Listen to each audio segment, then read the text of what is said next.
There is nothing worse than offering a great retirement plan if nobody at your company takes advantage of it. So, what are some of the things you can do to help encourage employee plan participation and retention? One of the best answers we've found goes back to a 2006 piece of legislation called the Pension Protection Act, or PPA. Among other things, the PPA established clear standards and safe harbor provisions for plans that decided to take advantage of automatic enrollment features. While auto-enroll options did exist before that time, the PPA turned out to be a huge catalyst for their popular use in 401ks and 403bs. Recently, the House approved the Securing a Strong Retirement Act that, if enacted, would prompt employers to automatically enroll new employees in 401k or similar defined contribution retirement plans. So what are you waiting for?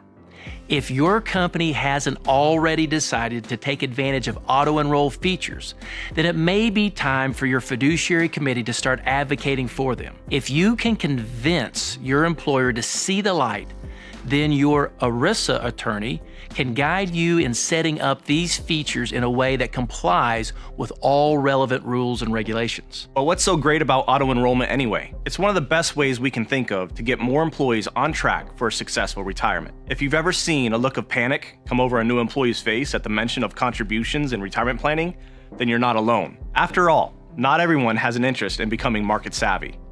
They may assume that something like a retirement plan is too complicated or confusing to bother looking into. That's where auto-enroll can really simplify things. According to a study from Vanguard, participation rates triple to 91% under automatic enrollment, with 92% still participating after 3 years. This is a sharp contrast to 29% under voluntary enrollment. Rather than having to sign up to participate in your plan, new employees will instead be automatically enrolled unless they decide to opt out. With auto-enroll, every employee will automatically begin having plan deferrals withheld from their paychecks unless they say otherwise.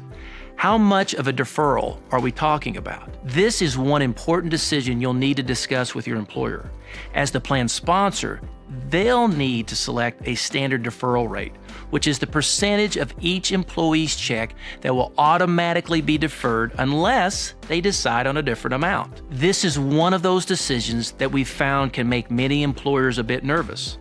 Some may worry that they'll set a standard deferral that's too high and accidentally end up driving people out of the plan. So, the temptation may be to go with a rate as low as 1 or 2% to avoid ruffling any feathers. But the truth is that a deferral rate that low is not setting anybody up for a successful retirement and may do more harm than good. What we usually suggest is to start out new employees with a 6% standard deferral rate for their first year. From there, you can tack on a feature called auto escalation. It will automatically increase their deferrals each year by 1% until they reach a maximum percentage. That way, the increase is so gradual that most employees won't even notice it. Auto enroll and auto escalation make a really great team when it comes to getting as many employees as possible on the right track in an easy, painless way. At this point, a lot of fiduciaries will say, okay, that sounds great, but how will the new participants know what kind of funds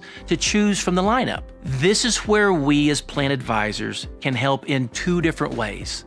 The first is through our participant services, which include one-on-one participant retirement guidance over video or telecom. We totally get how overwhelming making these types of choices can be. So, that's where we come in and break things down in a way that is easy to understand. The second is by helping clients prepare for the fact that some employees may never get around to choosing their investments at all. This does happen, and a lot more than you might think. It's especially common for newer employees who might not specify where they want their deferrals to go until further down the line. In the meantime, their contributions are invested into something called a Qualified Default Investment Alternative, or QDIA. Things like target date funds, or TDFs, tend to make popular choices for QDIAs because they consist of a mix of investments that take each participant's expected retirement date into account. We can work with your committee by pointing you in the direction of solid QDIA choices that fit the bill for your plan. If you're ready to get your company's employees on track for a successful retirement, then don't hesitate to reach out to PCI today. Just click here to let us know how we can answer any of your questions or help ensure that your plan performs at its best.